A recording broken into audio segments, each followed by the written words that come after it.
Hello and welcome. My name is Davide. This presentation continues last year's session titled Support HDR Images in Your App. This year, we have created some exceptional technologies related to HDR images and cannot wait to share them with you. In this video, I will first introduce the concepts of headroom and tone mapping. I will then explain adaptive HDR, a new technology that is backward compatible with SDR applications, decoders, and displays. David will then explain how to read adaptive HDR images from a file. He will explain the process of editing images while preserving the HDR content. You will learn that when adopted, the new APIs will enable seamless integration with the operating system and other apps, such as transitioning between background and foreground. David will then conclude the talk by explaining the recommended ways to write an HDR image to a file. Let's start with HDR concepts and technologies. First, what is high dynamic range?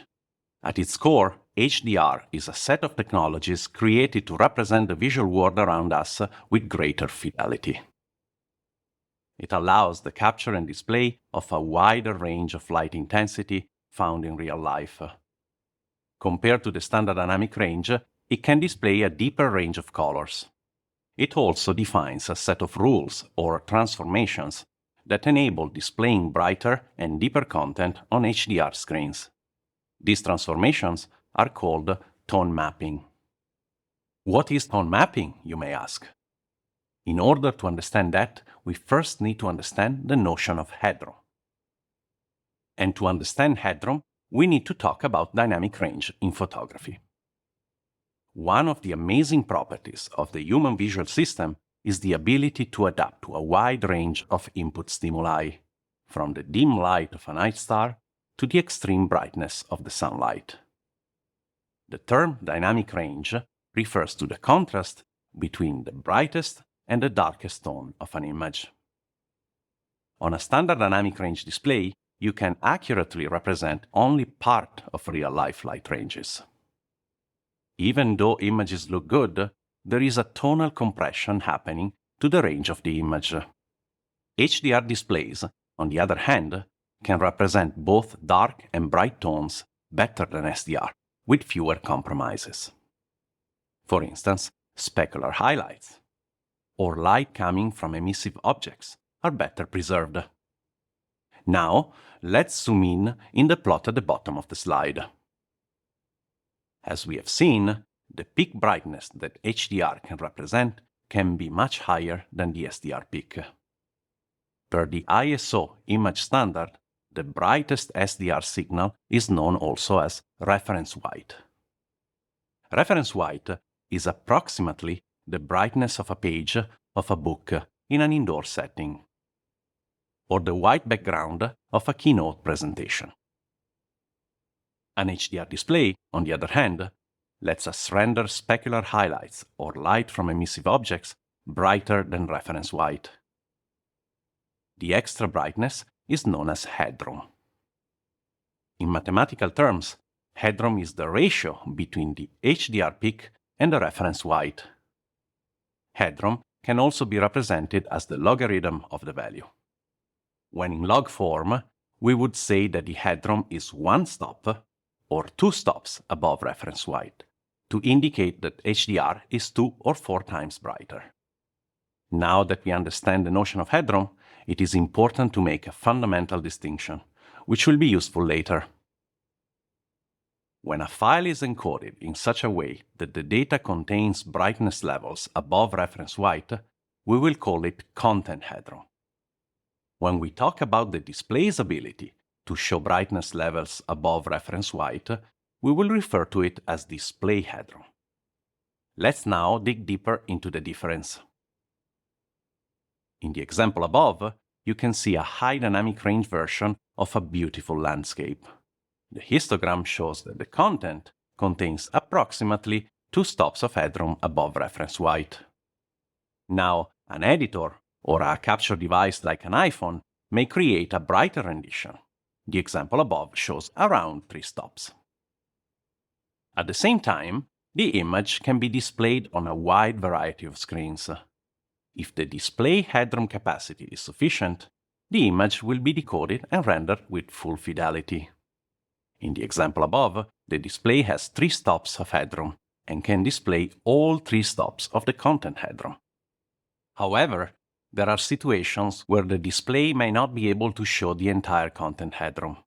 For example, because of the current screen brightness settings. Later in the video, we will explore other causes of reduced display headroom. In this case, the data must be manipulated first to preserve the creator's intent and avoid clipping. How is that done? Through a technique called tone mapping. Tone mapping adjusts the image brightness and color values to fit within the range that the medium or the display can handle, ensuring an accurate representation of the image. Tone mapping in digital photography can occur when a photo is captured or edited, and also when an image is decoded and displayed. The first stage is commonly referred to as artistic or creative adjustment. For example, an artist would import an image, like an Apple Pro RAW asset, analyze it on a reference display and viewing environment, and tone map it to either SDR or a defined HDR headroom, based on the creative intent. A capture device, such as an iPhone, could also make automatic tone mapping decisions, using machine learning techniques before saving the image to a file. The second stage is commonly referred to as display adjustment. After an HDR image is decoded, it can be displayed on a variety of devices, including some that may have limited headroom. And each device can be located on a variety of physical environments. In each of these cases, the display will need to adjust the rendering of the image according to the situation. Adjusting the content happens due to the following reasons. Based on the display capabilities, or how many nits the hardware can physically show. Based on the current screen brightness settings and the resulting headroom available. Depending on the remaining battery life of your device. In a low battery situation, the display may need to dim to conserve power and keep the device operational. Due to coexistence. For instance, the operating system will promote the image in the foreground to HDR and tone map to SDR images in the background. Or even if you, as the developer, want to present the HDR effect of a photo in a different manner. Now that we have introduced headroom and tone mapping, in the next section of the video, I will describe 3 technologies and their respective standards, which are the foundation for the new features and APIs. The first was introduced last year, and it is called ISO HDR. The ISO HDR standard is the first of its kind for HDR photography. Apple played an active role in its development, and it was published in 2023. ISO HDR images have been supported in our ecosystem since last year. Key aspects of the ISO HDR include the ability to store 10 bits perception quantizer and hybrid log gamma encoding, the definition of an HDR reference display, and the metadata needed to maintain the artistic intent of the creator. ISO HDR images can be stored in various file formats such as HEIF, AVIF, PNG, JPEG XL, and others. For more information, please refer to the document number above. It is important to note that ISO HDR files need to be adjusted to SDR when viewed on SDR display. This is usually done using default tone mapping operators, such as those described in the ITU specification 2408, 2446, and 2390. We will come back to the ITU tone mapper later in the video. The second technology for HDR images is new this year, and we call it Adaptive HDR. You may ask, why do we need a new standard if we already have ISO HDR? Adaptive HDR builds upon ISO HDR and goes even further in 3 key areas. The first one is the backward compatibility with SDR system, decoders, and applications. The second one is the ability to store optimized representation of both HDR and SDR in a single file. And the third is the ability to easily tone map between HDR and SDR to accommodate for the available display headroom. We will see how adaptive HDR implements all three. The fundamental idea behind the adaptive HDR technology is to store in a file a fully backward-compatible SDR baseline representation of an image, together with specific metadata and a map that preserves the spatial locations of bright areas of the scene. This map is commonly called gain map because it allows for gaining parts of the SDR image to increase the brightness. When the gain map is applied to the baseline rendition, it will produce a beautiful HDR output. A sharp eye may have noticed something peculiar in the slide above. The title says Apple Gain Map and not Adaptive HDR. This is not a mistake. Since 2020, iPhone cameras have been capturing images with embedded gain maps to enhance their appearance. Over 1 trillion images have been captured in this format. You can find more information about Apple Gain Map on the Apple Developer Portal. What is new this year is that we are driving an effort to standardize the gain map technology. We are standardizing the mathematical formula for creating and applying the gain map to the baseline SDR. Adaptive HDR encodes the map as the logarithm of the ratio between the HDR and the SDR signal. It also defines new metadata and how to store the new information in common file formats like HIF and JPEG. Adaptive HDR has now reached committee draft at ISO, and we are working towards the final stage, Draft International Standard. If you require more details and are an ISO member, you can locate the document number on this slide.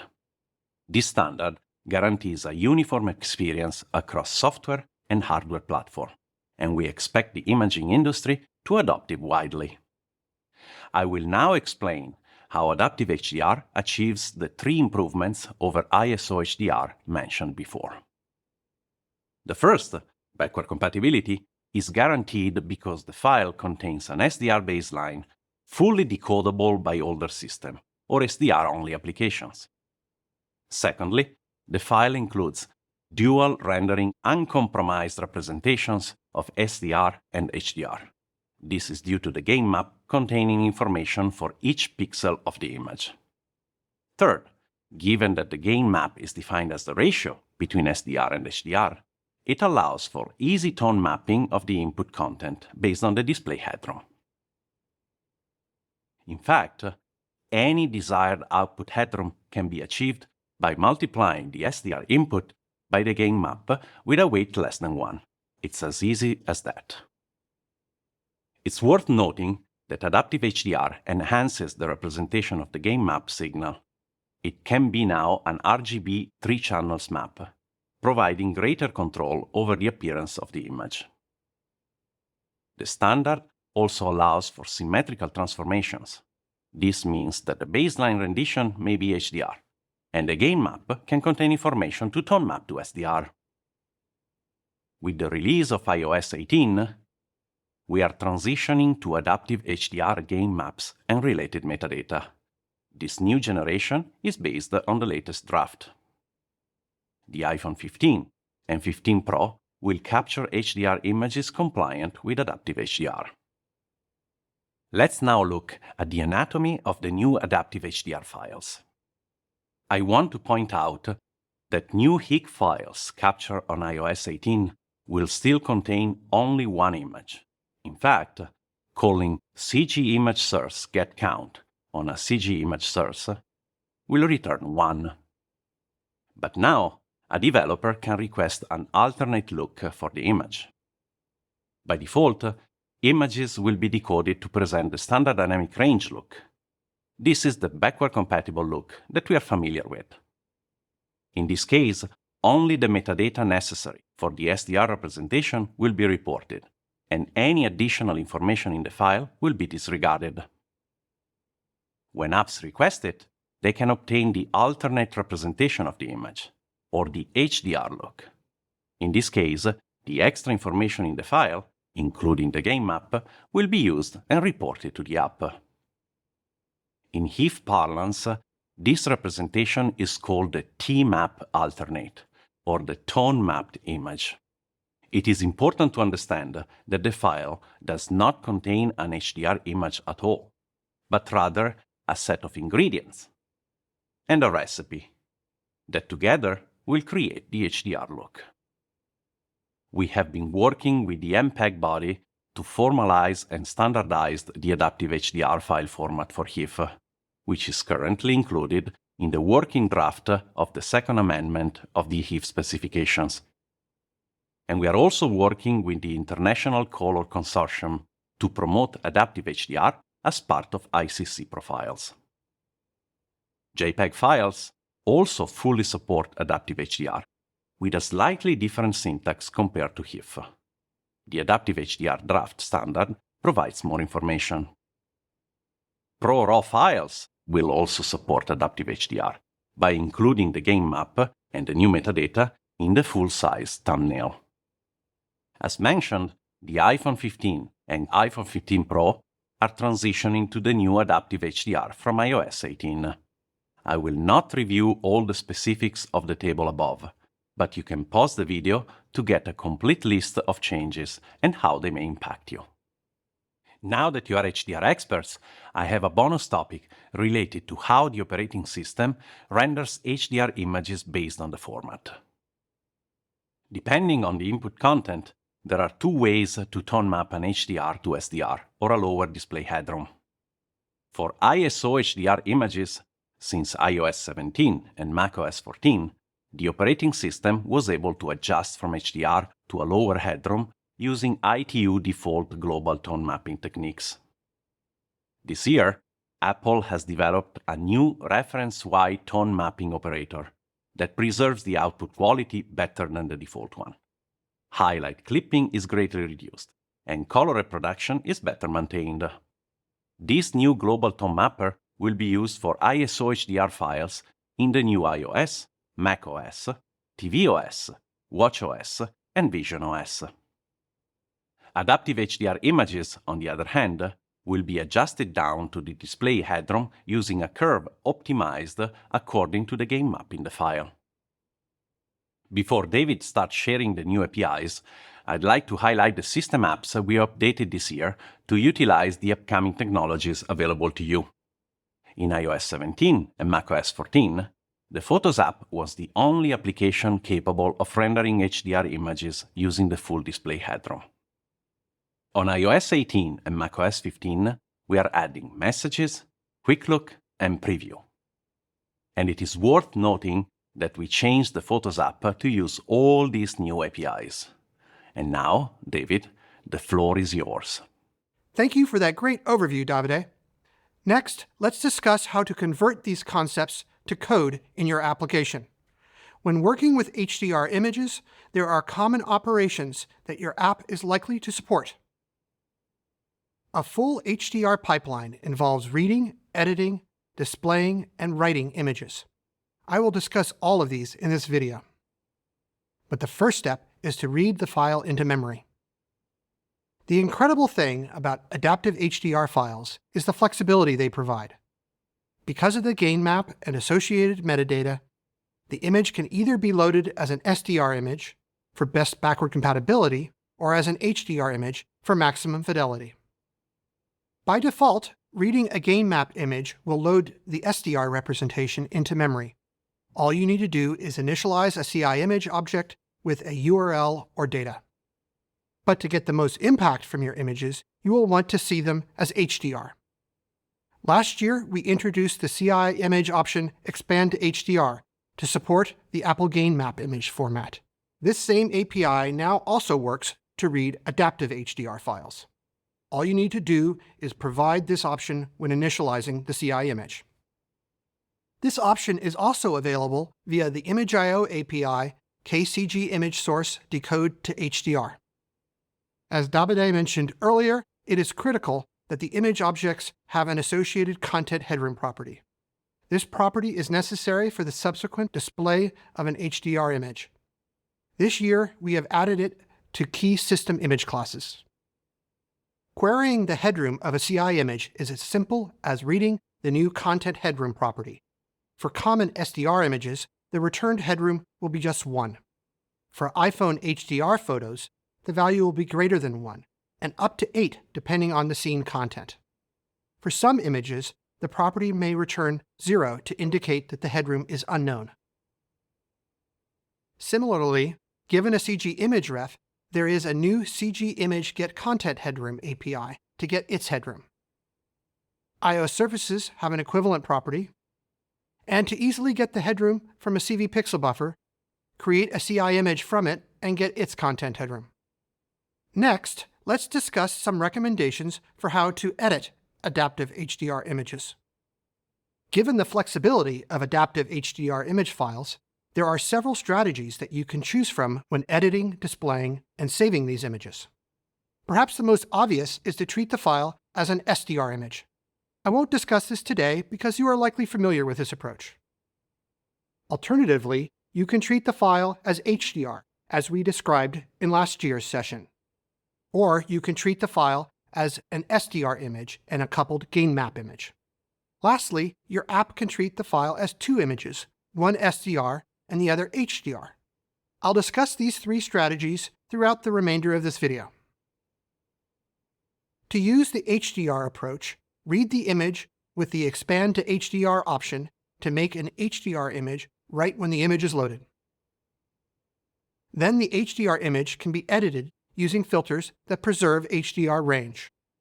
Please watch Support HDR Images in your app for more information on CI filters that preserve HDR. One point to consider is how editing an image will alter its content headroom property. For certain modifications, Core Image knows that the headroom will be unchanged. This works if, for example, you scale, crop, warp, or apply certain convolutions. For other modifications, Core Image does not know how the headroom will be affected. In these cases, the resulting headroom property will be 0 to indicate that it is unknown. To use the SDR and gain approach, load both the SDR and gain map components of the file as 2 in-memory image objects. Use the auxiliary HDR gain map option to load the gain map from a file as a CI image object. Keep in mind that the base image is SDR, so its content headroom will be 1. When editing the SDR image, analogous edits, where appropriate, are applied to the gain map. For example, if the SDR image is cropped, then the gain map image should be cropped too. Note that the gain image is typically half the size of the SDR image, so edits need to account for the scale difference. To use the SDR and HDR approach, use code like this to read both representations of the file as image objects. Keep in mind that the SDR image headroom will be 1, and the HDR image headroom will be greater than 1. When editing the SDR image, analogous edits are applied to the HDR image. As long as the edits support HDR, they can be applied to both images. These 3 strategies have advantages and disadvantages. The HDR strategy is simpler to implement because your code only needs to track the 1 image.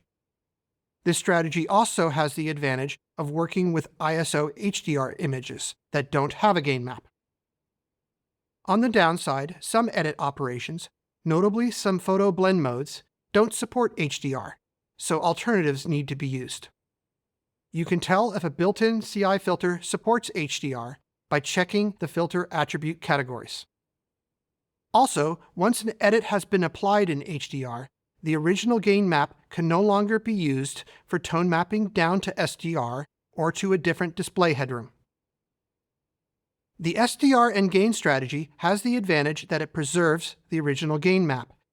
This is convenient when tone mapping or saving the image with the best backward compatibility. This strategy works best when doing simple edits, such as rotation, warps, and crops. It can even work for some edits that only support SDR. On the downside, some types of edits cannot be applied to the gain map. For example, a filter that strongly alters the brightness of the SDR image won't have an appropriate effect when applied to the gain map. The SDR and HDR strategy has the advantage that it allows the app to tune edits to optimize both SDR and HDR. Also, given both SDR and HDR edits, it is possible to recalculate a gain map so that the image can be saved with maximum flexibility. On the downside, there is the added complexity of editing two images and ensuring that both SDR and HDR edits look good. Here is an example of code that uses the HDR edit strategy. First, it loads the image, requesting the Expand to HDR option. Next, in this example, I've chosen to apply the vignette effect filter because it fully supports HDR content. Then this code applies the filter to the image to produce a new edited image.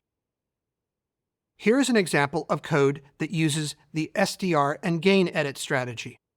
First, it loads an image with no options to obtain the SDR image. Then it loads the image again using the auxiliary HDR gain map option to get the gain map as a CI image. This image needs to be scaled to match the size of the base SDR image. Next, in this example, I've chosen to apply the stretch crop filter. This filter warps the image, so it should be applied to both the SDR and gain images. Here the code applies the filter to the SDR image to produce an edited SDR image. And lastly, it applies the filter to the gain image to produce an edited gain image.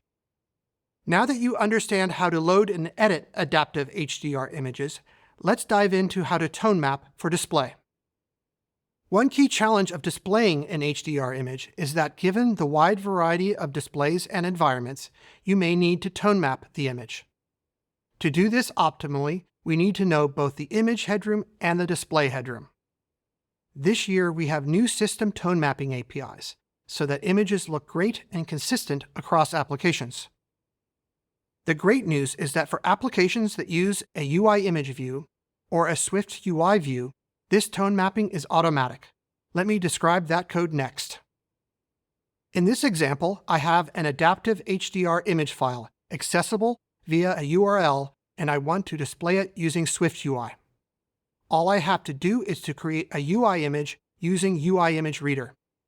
This reader correctly supports various HDR file formats. Then you can create a Swift UI image view and specify the allowed dynamic range modifier to determine how much of the file's dynamic range should be displayed. It's as easy as that. Similarly, if your app uses UIKit, then you can create a UI image view with the UI image. Then set the preferred image dynamic range property to specify how much dynamic range should be displayed. If your app needs performance or control beyond that provided by UI image, then you can display using Core Image and Metal. This is appropriate when you want to interactively change the image. When displaying adaptive HDR images with Core Image, the best approach depends on what edit strategy was used. Regardless of the strategy, the goal is to use the image content headroom and the display headroom to tone map so that it looks optimal for the current display state. If your app uses the HDR edit strategy, use the new tone map headroom filter before display. If the file is an ISO HDR file, then the new reference white tone mapping operator will be used. If the file is an adaptive HDR file, then the filter will apply a custom tone map function that is optimized according to the file's unique gain map. Here is an example of code that uses the tone map headroom filter and displays the result in an MTK view. The first step is to set up the MTK view for extended range content. Next, apply filters to create an edited CI image. Then get the current display headroom state for the view, and then apply the new CI tone map headroom filter. Then render the resulting tone mapped image using the CI render destination API. Please watch Display EDR Content with Core Image, Metal, and Swift UI for more details on how to display CI images efficiently in an MTK view. Alternatively, your app may choose to use the SDR and gain edit strategy. If so, when it comes time for display, the two should be combined and tone mapped. This can be done in one operation by using the new image by applying gain map and headroom API. This is an example of code that edits the SDR and gain map images separately and displays the combined result in an MTK view. The code to set up the MTK view is the same as the prior example.